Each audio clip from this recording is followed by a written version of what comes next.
Welcome to episode number 386 of the Armin Show podcast. Science, people, creativity, learning more, doing what we can to improve in this life, understanding a bit, and connecting with individuals who are experts in their field. On this one here, we have the author of this book, Think Bigger, How to Innovate.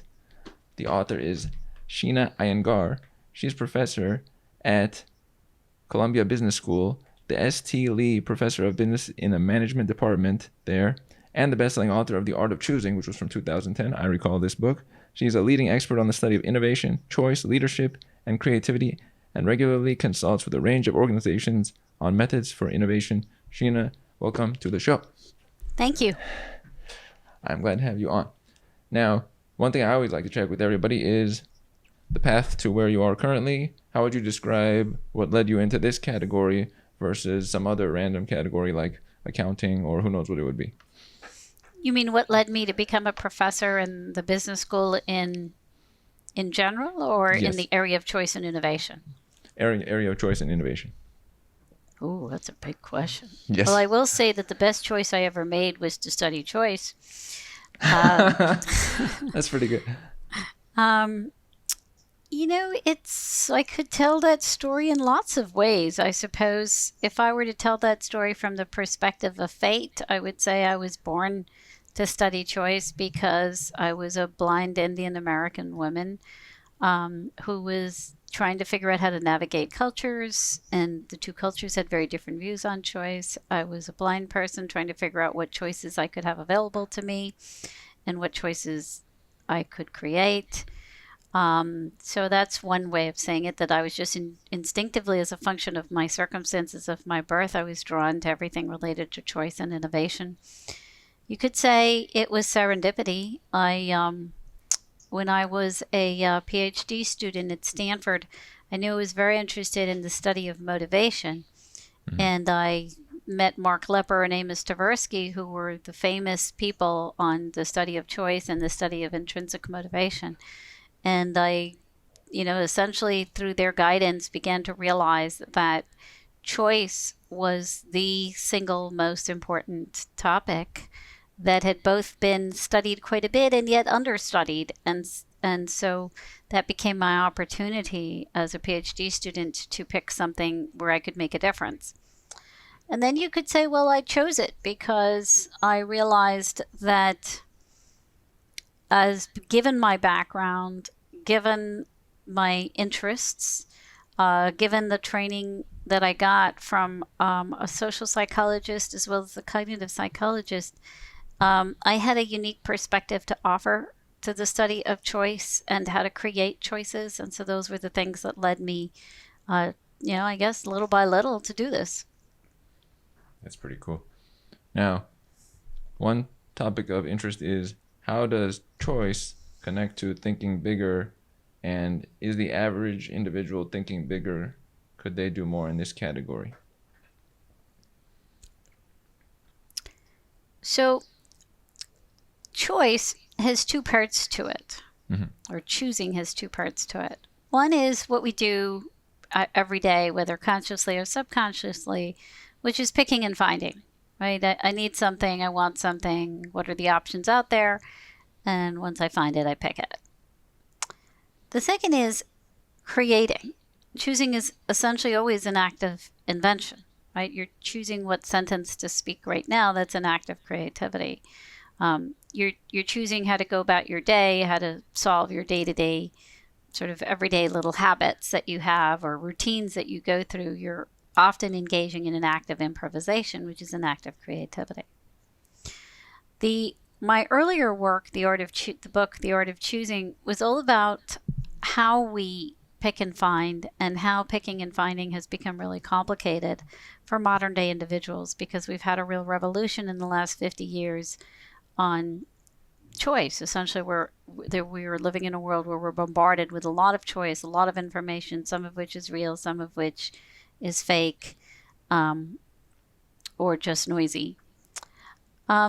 The Think Bigger is not a descriptive book, it's a prescriptive book. Think Bigger purpose is to help people create choices. That what do you do when there is no known solution for your problem, how do you create meaningful choices? And that could be meaningful choice for you as an individual, like I need to find my romantic partner. How do I find that person? That's actually a creativity exercise. Or how do I create my career? Or how do I come up with a competitive advantage for my startup or my business, given the innovation marketplace? And so it's a choice making, choice creating toolkit for people. Right. I like that it connects to building creativity. Creativity has always been very important to me. That when you're creating, you're setting a stage for yourself. You're representing to other people what you value. You're putting a stamp out there of your internal world to the external. It's a real statement of sorts. And so to do that I feel like it connects with self-esteem. The more you create that which connects with you, you're building your self-esteem in the process. Would you connect creativity to self-esteem in some way? Yes, I would. And I now want to return, because this is related to a question you asked me just a minute ago. I think this relates to your question of, are people thinking bigger enough, or could they be doing more of that? And I think what happens is that a lot of people think they're either a creative type or an analytical type, and they very much cut themselves off from creativity when they describe themselves as not being the creative sort, as if they're people born with a certain kind of brain for creativity or not. And yet research shows there's no such thing as a creative or an analytical type. Every single one of us is being creative from the moment we're born. Every time you utter a sentence, every time you figure out a path to wherever you're going, or you're creating a recipe, we're all engaging in creativity. And so my goal in Think Bigger is to help people see that you actually can do it. You don't have to rely on magic, or rely on these people that you think are the creative sorts. There is a framework and a toolkit by which anyone, anywhere, can generate a solution for whatever problem they're confronting. And in that sense, it absolutely can help anyone build a better self-esteem. That makes sense. Now, early on in the book, you describe a six-step process for this, and you have a cool image in the book for that, which is nice. And can you explain to us the six-step process and what it entails as far as the roadmap to thinking bigger? So it all starts with step one, which is finding the problem you want to solve. As Einstein once said, if I had an hour to save the planet, I would spend the first 55 minutes thinking about the problem and the last 5 minutes thinking about the solution.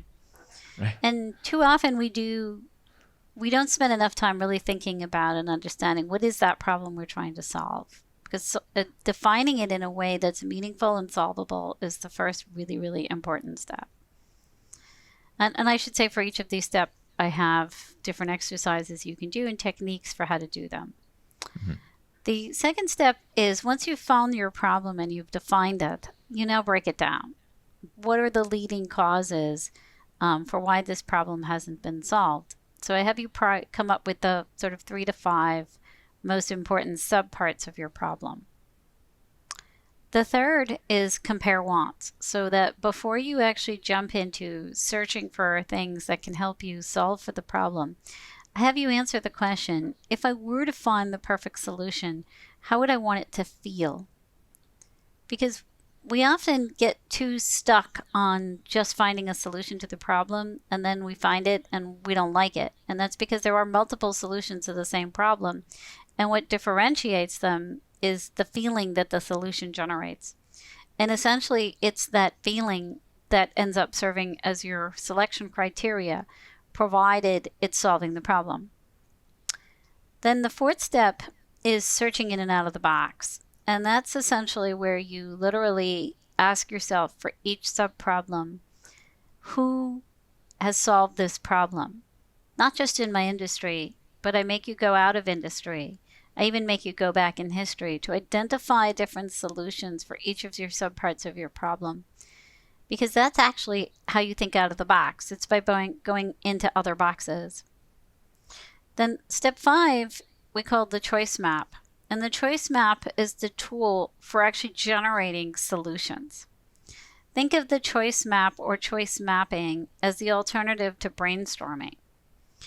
If you have a good choice map, like your prototypical choice map in Think Bigger, can generate for you more than 3,000 unique solutions to any given problem. And so it does give you a lot of choice. And if you've noticed in step 3, we actually have already embedded in there also how to select amongst the choices so that you're not overwhelmed. Mm-hmm. And step 6 is the third eye test. Once you have a solution, how do you know how this solution feels, not just to you, but to others? And when I say feel, I don't mean go out and ask people, hey, can I tell you my idea? Now tell me if you like it. No. This is before we get into any sort of a stage of putting it out in the marketplace. We're still talking about an ideation phase. This is where I go out, describe my idea, and I use a variety of techniques to understand if you see what I see. Because it's not an idea until there's alignment in the way we see the idea. That's true. The third eye test was the one that spoke most to me when I was looking at it initially, because it takes in perspective from others. But I do like in the book, you mentioned a few times about where you include others, or where you are kind of leading the way firsthand. How important is that to have parts of the process done on your own end before you bring in direct feedback from others? It's very important to first think about it yourself. And then you bring in inputs from others. And that's true even when you're working on the problem with a group. Always first think by yourself, then share. It increases the quality of the ideas and the quantity of the ideas by at least threefold. This makes sense. I like the idea also about bringing items from outside the box, which is what you look for, and then past people. It could be someone from 300 years ago that was trying something similar to what you're trying, for example, and bringing in their way of doing it or their angle. Suddenly it's no longer limited to your framework. How much of this is about not being limited to your own internal framework? It's absolutely what you just said. It is getting out of your echo chamber and searching at how other people have solved the problem. Right. You know, like Reed Hastings got out of his echo chamber of how people were consuming, movies at home. And he said, why can't it be like going to the gym? Hence, we had a brand new fee structure for consuming entertainment at home. And notice how that has stuck. That is currently the dominant model. And it all started with gym membership. Right. There's always a starting point where a risk was taken or something was brought up that was different. But as I can see in your book, it's not so much risk, but steps along the way such that it's not a huge risk what you're doing, but you're checking, okay, what's there? What's the available information? What else has someone done that is similar to what I want to do? So you're actually lowering the risk along the way by doing all these steps. Absolutely. I call it calculated risk. Mm-hmm. Yeah, it's a nice reduction of that. Now, are there any key people that first come to mind? There were some in the book, but that come to mind as an example of a person that may have used a roadmap like this, or that showcased a thought process of theirs that followed a path like this? See, I always challenge people to identify any innovation that succeeded that didn't use this. Maybe they weren't conscious of it, but they all used this fundamental method, whether it was the guy who created Lady Liberty, Picasso's method for Cubism, Paul McCartney's creation of the song Yesterday, to the invention of the car, to basically the internet, Reed Hastings, the Amazon. I mean, I could go on but it would be very difficult for you to identify an innovation that has stuck and scaled that wasn't ultimately a combination of old ideas that came together to solve a useful problem. Right. And that's Now, how I define innovation. Right. Is it very difficult, the idea of a person being an island of sorts, is it very challenging for a person to completely disregard the outside elements, what's going on and how things have been done, and just build something of their own that's not really connected? Is that a bad idea? Is the island a losing battle? Well, what does that mean, coming up with something that's devoid of everybody else? I mean, I understand that's a really sexy idea, but what does that really mean? I mean, if you think about your brain, think of it as a giant inventory system or a library system, and you've been collecting information bits since the day you were born, maybe subconsciously, and you're just constantly adding and adding and adding to all these information bits. To the extent that you're able to combine information bits in a way that others never thought of, sure, that's unique to you. But you're not going to come up with something out of thin air if you don't have anything up there. Right. I guess it's not really doable in that way. But the only thing you can do, potentially independent of the past and the present, is if you discover something. So you happen to discover, a new herb or a new thing in the environment or a new animal or something that just nobody somehow was ever aware of. And that's possible, although very unlikely at this stage, given how much exploration we've already done as human beings. But undoubtedly, whatever idea you have today will be a combination of old ideas. Mm-hmm. I came up with one example that I wanted to try running through the roadmap to see what some of the pieces would look like for it. So, example of this, let's say I was co-hosting my program with somebody else, wanted to add them in for like a 1 day a week show where they were co-hosting, and then we would bring on individuals. And the problem is that doable, or can that be a path that's functional? So how do I create a successful co-hosted show? Mm-hmm. Mm-hmm. Okay, so that could be your problem statement. That would be the problem statement. And what would be your sub-problems? What are the challenges you think to that? Some would be having the person on the same page time-wise, let's say per week. Okay, so how do we coordinate alignment of schedule plus thought processes? Mm-hmm. And then at this step, would you look at, is there any other examples like this, or that would be at a later step to look at? Oh, you could. I mean, in industry, you would look at Scott Galloway and Kara Swisher. Mm-hmm. That's an example. But in terms of out of industry, I might look at other activities where they have had like a collaboration between two people that was unexpected. Like, I don't know, how did two leaders of companies that seemingly hated each other ended up counterintuitively collaborating, or two leaders of two countries? Right. That could be a way to look in history for different ways, tactics that they used. Right. Examples like that, yeah, collaborations. And then third one would be making it its own thing, such that it's like, Wednesdays with person, for example, and it becomes how to make it a regular item that is its own fixed in place, that is, it's like known as that. Okay, and how do we what are different examples of branding something that is created by more than one individual? Right.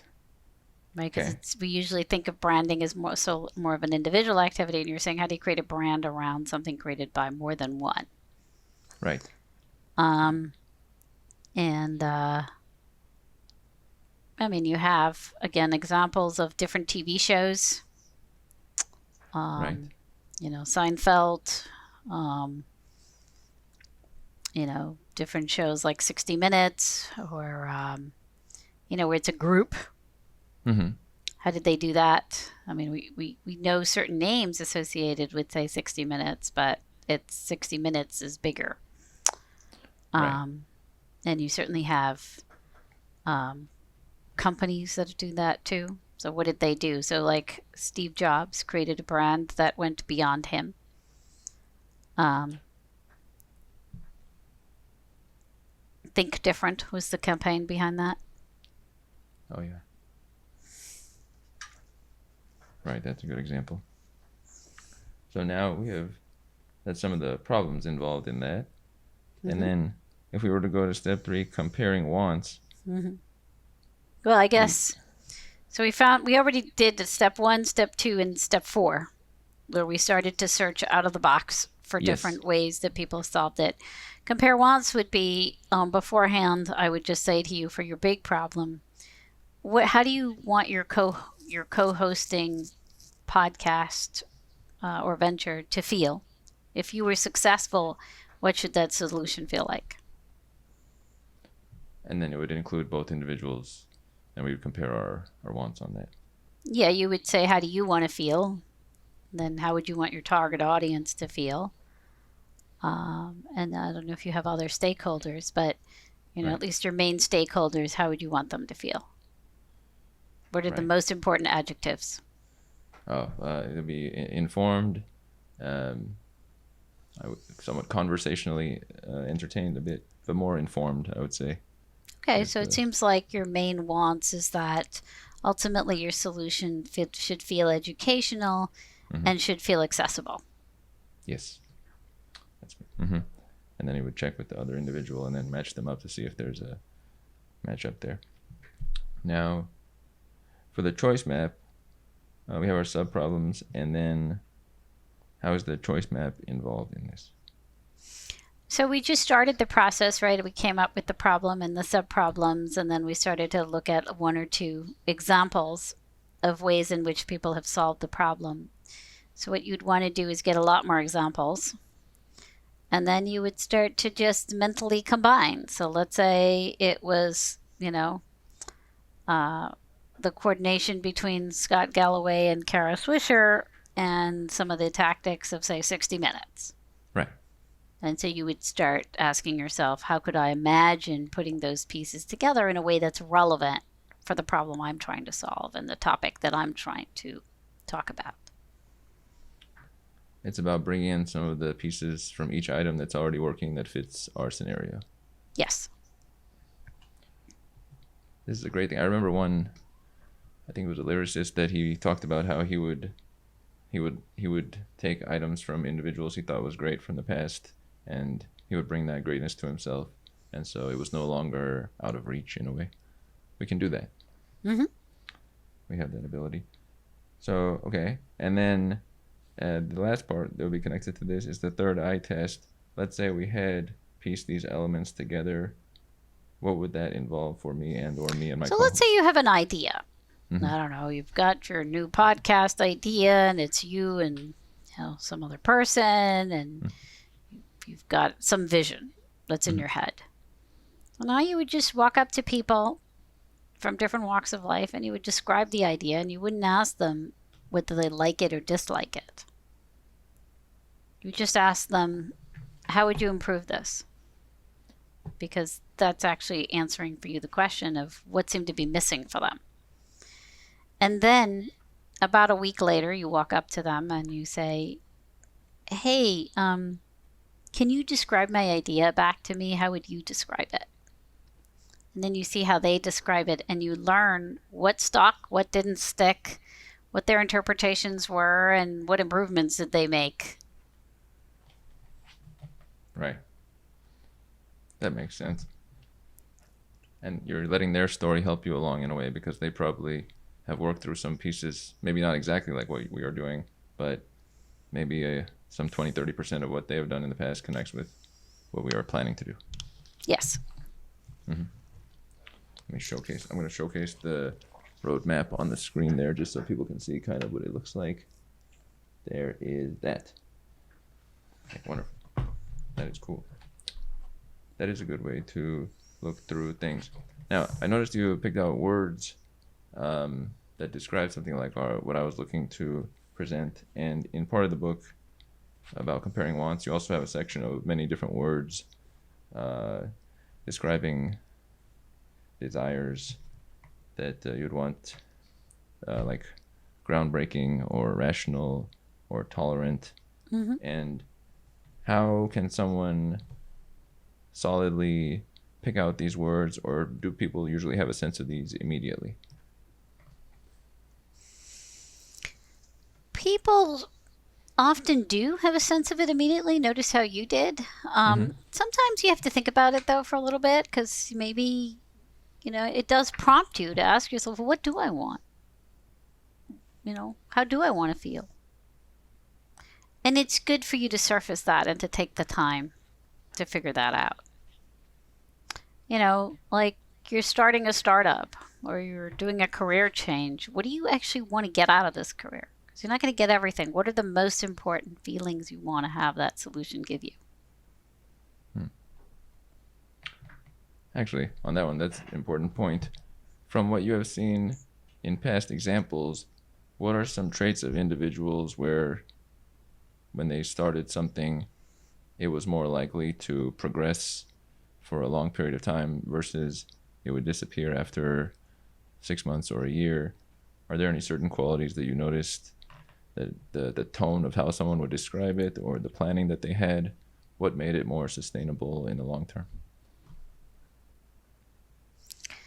Well, we often tell people to follow your passion. And, if I asked you what you're passionate about, it's not clear you know. I mean, you might think you know, but really the only way you know is by testing yourself.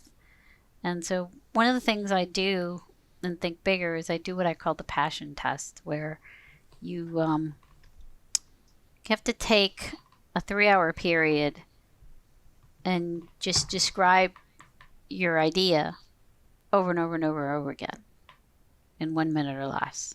Mm-hmm. And, if after 3 hours you've described it a good 40 times, you're either becoming really motivated or you're discovering that you really don't like it. If you're going to do really well at something and you're going to do it for a long time, it doesn't have to be my 3-hour test.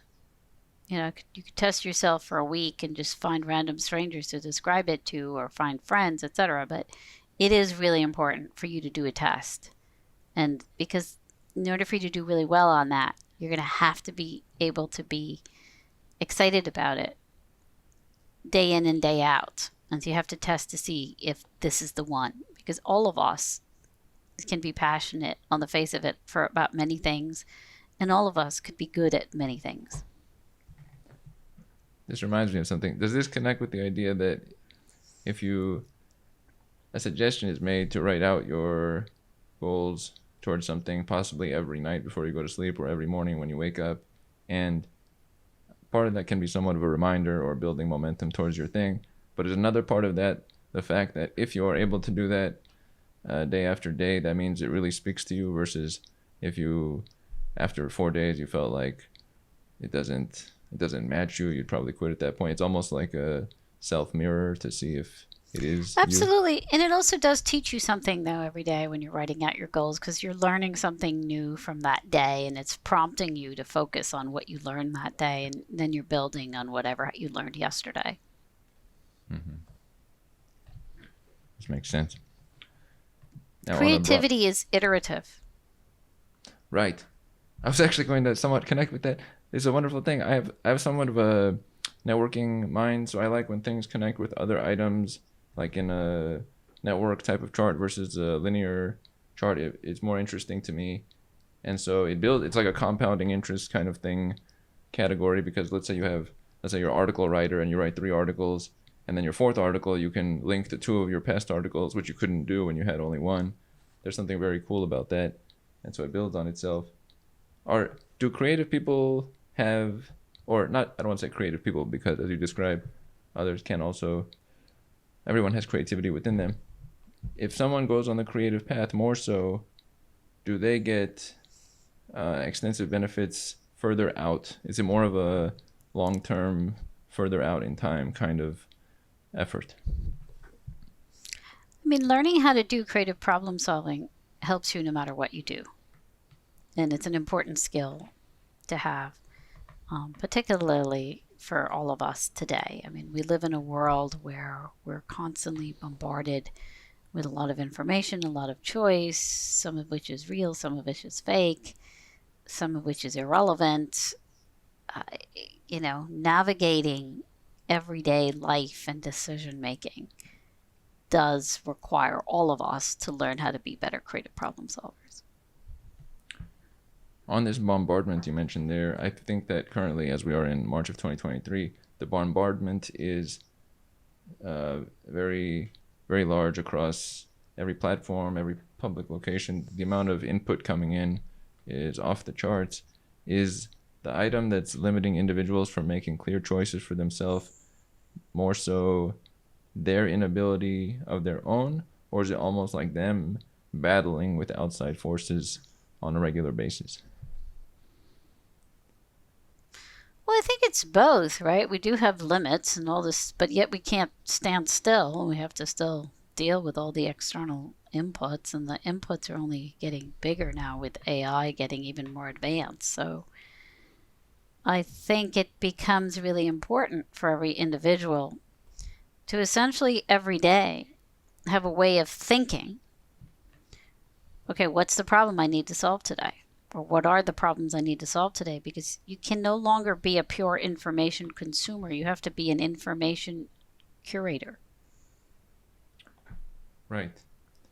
This links with something you described in the book from Trotter, where you see what you value or speaks to you. Maybe it could be on public media or whatnot, and you can steal it shamelessly or copy it to your own existence in some form. And you just have to be very careful about what you take in, and being more of a only like consuming with the intent of creating versus just consuming. Is that a fair way to say it? Mm-hmm. Yeah, that sounds right. Okay. It's always been very important for me to creating takes the front stage, because I have always been not inclined towards, if I'm in the audience, I'm replaceable. Whereas if I am on stage, you can't do that same thing with the person on the stage in that way. I agree. Fair. Now, speaking of, actually, I want to throw that in. Being on stage, you have been on stage multiple times speaking at the TED conference in front of multitudes of individuals. What are a couple of items you take away from that time, recall from that time, and is it very magnanimous? Does it feel very large, or does it feel like just voicing yourself as you would? That's an interesting question. As long as I feel like I have something to offer, I like being on stage. I feel I love going out there and talking to people, and I get energy from them, and their questions also gets me to think about things. So yeah, I like being on stage. It doesn't matter whether it's a small group or a large group. That's fair. To me, that's just something about self-image, because when that maybe the individual that would be more tied to the size of the group there would also be more worried on the back end about how things go or representing a certain way, versus the person that's more full in themselves. It's not so much about numbers and how it's perceived, but what they are expressing to the outside world. Mm-hmm. Internally there. Now, what has been, I checked this because writing a book is very substantial. What would you say is one of the challenges or one of the most notable challenges come up with when putting together a whole message in a book? What is the biggest holdup in the process? Oh God, you just keep writing and rewriting, and you're not sure if it's clear, and you're not sure whether that was the right way to organize the information, or there's another way to organize the information. It's a creativity exercise. That's true. That's true. It's like about putting it together and having the right, maybe programs to accumulate all the pieces. Mm-hmm. That's fair. Now, you mentioned if Steve Jobs comes up and Bill Gates comes up in the book. Can you describe a bit about Bill Gates and or the tech company founders and how they participate in the process of choosing their next steps of what their companies might do? You mean right now or in the book? In the book. Oh, so, Bill Gates is an interesting example of somebody who understood or who learned how to surface his wants, which is actually what really helped him with the creation of Microsoft. So when he was a student at Harvard, his buddy Paul Allen saw this advertisement in a magazine for people to make software for a new desktop called Altair. Mm-hmm. And so they submitted a proposal and they won and they got to make this software. And originally Bill Gates thought that he was going to make a lot of money by having people buy Altair, and as part of buying Altair, they would then get his software. And he got really angry when he discovered that people would take his software off of Altair and then pirate it, and then were putting it on all kinds of other machines. And he actually originally wrote some pretty nasty letters about that. But then, and so he even at one point nearly gave up, went back to Harvard, tried to sell his software to Altair, but Altair wasn't doing very well, so they turned down his offer of him selling the software to them for like $6,000. But then he was invited to a conference of these, what they were called hobbyists back then. They were just these new kids that were working on computers and software. And he discovered that as he was walking the halls, everybody was using his software.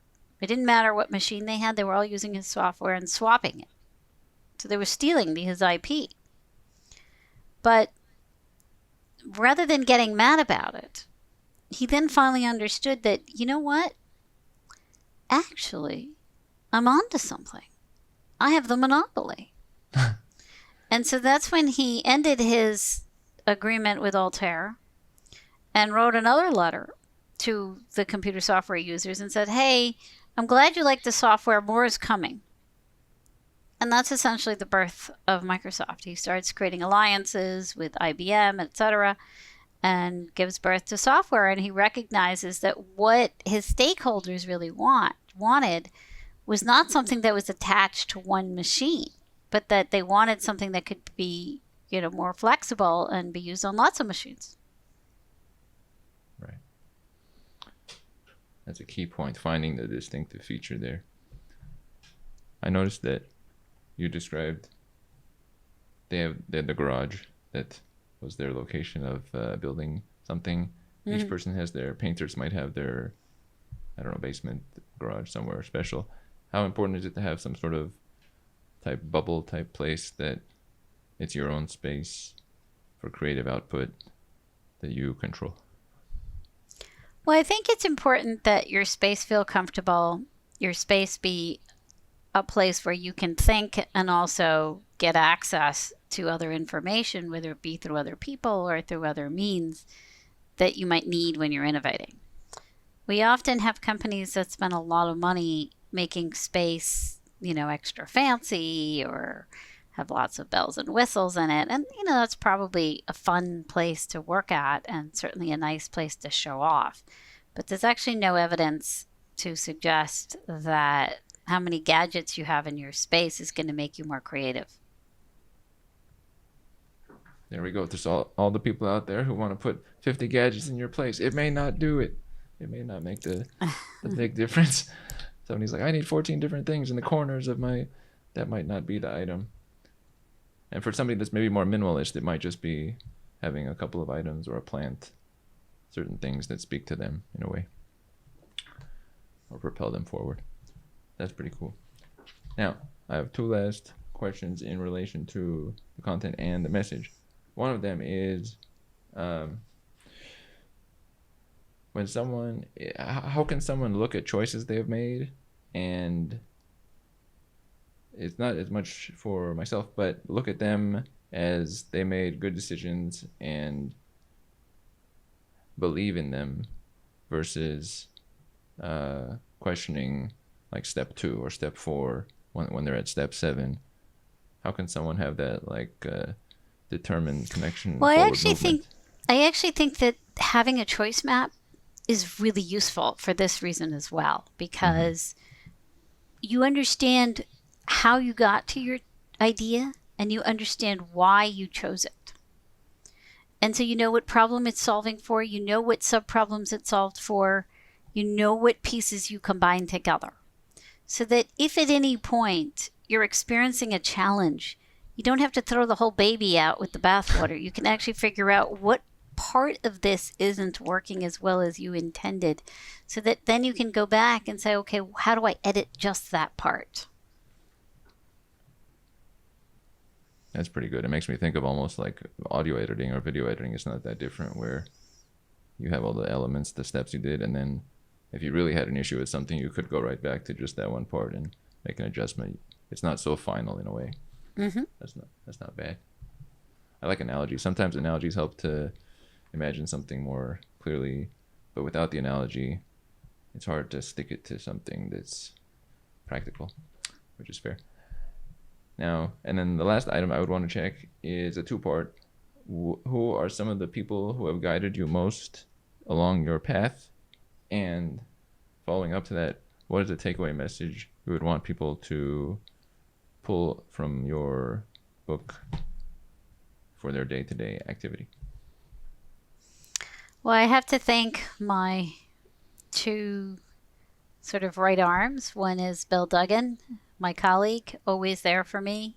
Uh, um, I always am able to run things by him. And then there's my PhD student, Carl Blaine Horton, who has been, I mean, at every step of the way helping me put this together. So those are 2 people that I value very highly in the Think Bigger venture.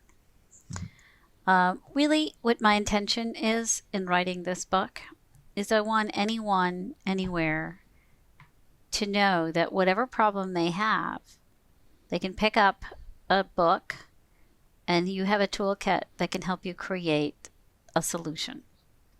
This really is the method by which you can come up with your best ideas, and that coming up with great ideas is not the purview of special people or special places. Anybody can think bigger. This is a wonderful message.